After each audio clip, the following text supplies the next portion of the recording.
Some of you who know me from earlier videos will know that I'm a bit of an instant gratification sort of a guy. I like things to switch on and just give me a pretty good selection of things to work with right from the get-go. This is more for someone who's got a bit of time on their hands, somebody who really knows what they want and is prepared to really analyze their sound. Okay, so now we're all set up. Let's try our basic sound. What's button number 3 do? Okay,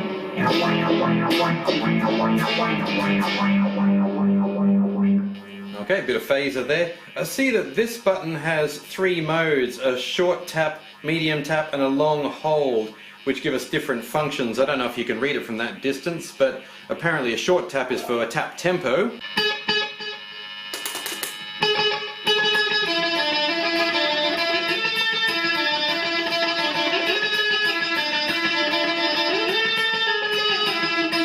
Just making stuff up there.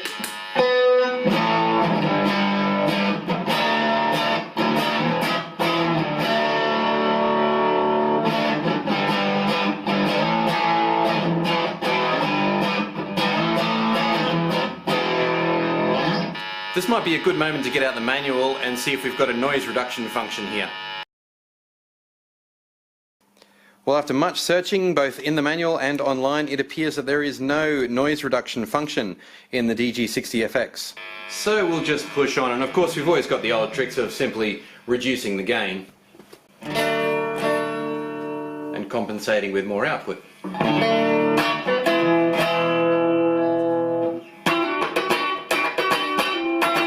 So how can we toughen that sound up a little bit? Well, let's try some of the different amp models.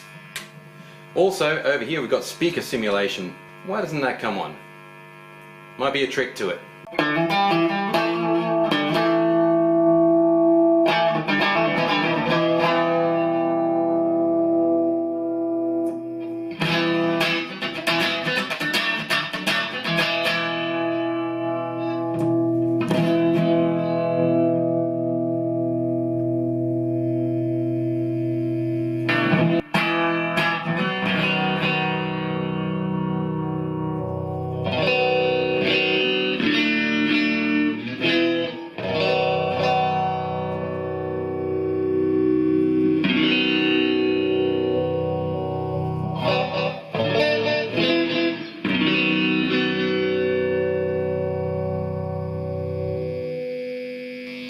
Okay, let's get back to the controller and see what it does. Oh.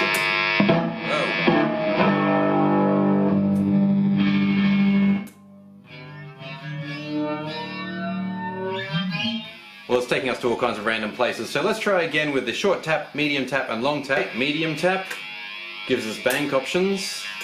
Okay, I think these become up and down pedals now.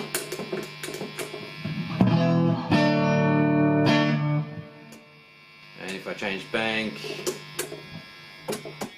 okay, then I'm back where I was.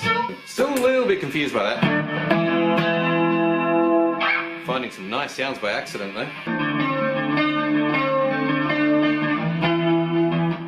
But I'm slightly out of tune, so let's do an ultra long press for the tuner. Okay, I see TU comes up on the display. Okay, seems like I'm a little bit sharp. And something's happening up here. I guess if I'm right in the middle, that would put me exactly on note. And because this is a baritone guitar, the highest string is a C. And that suggests to me that the whole guitar is going to be out of tune.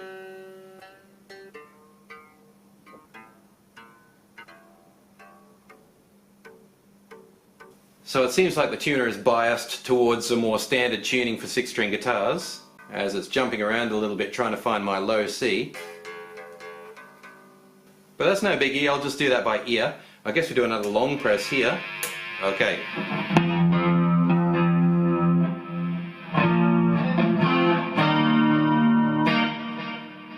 Sounds like it's done a pretty good job on all the other strings. Up here where you can't see, we've got more patches that we... That was so loud that there was wind coming out of the amp there. I've realised by further reading in the manual that the speaker simulation actually only affects direct recording. When you're playing out loud like I am now, the speaker is the speaker, it just is what it is. So this is not designed to be a cabinet simulator where the sound from the amp will change value for speaker simulator. It's just for that line out recording, which I'll be showing you after we try just a few more patches.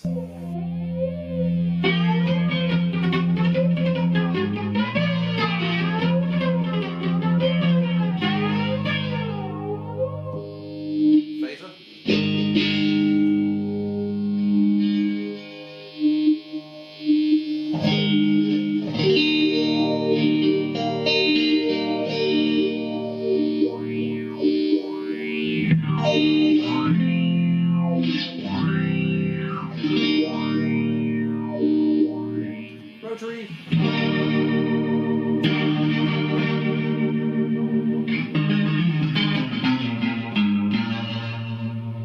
Now let's try tremolo.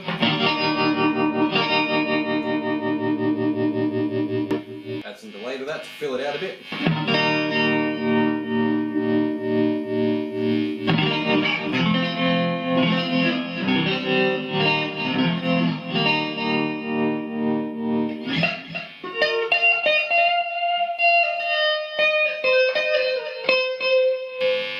You can have reverb as well as delay.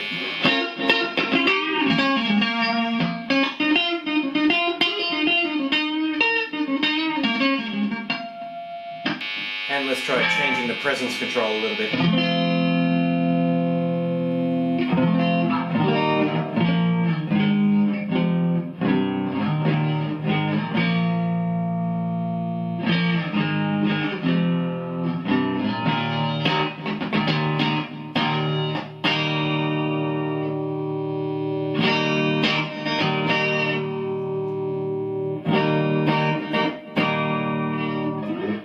And the equalizer is very responsive. Here it is flat.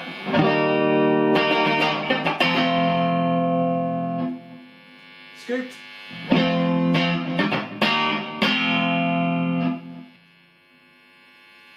And mid-peaked. I put more treble on that. Okay, so there are the basics, and it seems to me that this is an amp that you need to really get to know. The manual is quite long and in-depth.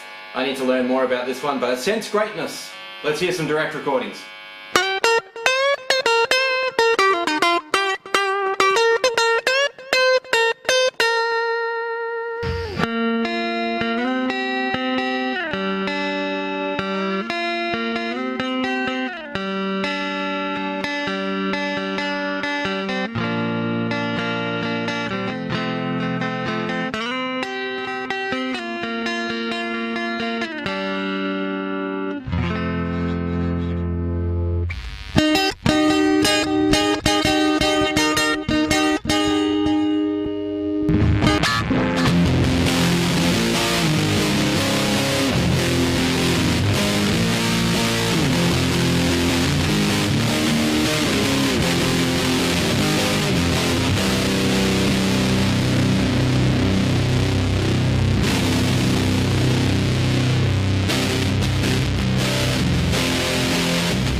seems there's a lot to learn. There are times when this amp is really speaking to me, and times when I seem to be just clutching at nothing. Let's have a look around the back. Well, we're certainly not wanting for features. Apart from a pretty comprehensive panel on the front, or top there, we've got lines out left and right, and a power in socket as well, so I guess you could just use it as a Celestion cabinet. The socket in the middle is for the control pedal. Your MIDI, of course, as you can see, is down here, and through that you can add more expression equipment, access more parameters, do all the great things that you can do with MIDI. And finally, a digital out coaxial, which I've never seen anyone use. So, how are we feeling about it, Gearfax friends? Well, it really resembles the DG Stomp multi-effects pedal from Yamaha that I've reviewed no less than 3 times trying to find good sounds from it, and that's received a lot of mixed responses from viewers. Some people love it, some people hate it, some people say it only sounds bad because I'm using it wrong. And I'm quite sure that all the same comments are going to apply to this one, because it is exactly the same in operation, the same in sound, it's even the same in colour. They've just added a 60-watt amplification system and a big Celestion 12-inch speaker that sounds great. So I don't doubt its greatness, I just couldn't quite find it. Anyway, that's all from me today at Gearfax, my friends. Thanks for watching. I'd love to hear your comments about this one, especially those of you who've used it before, or the DG Stomp before, and have got more out of it than I just did. We'd really like to hear your hints, ideas and tips and insights into this amplifier. So until then, I'll see you next time on Gearfax. Thanks again for watching.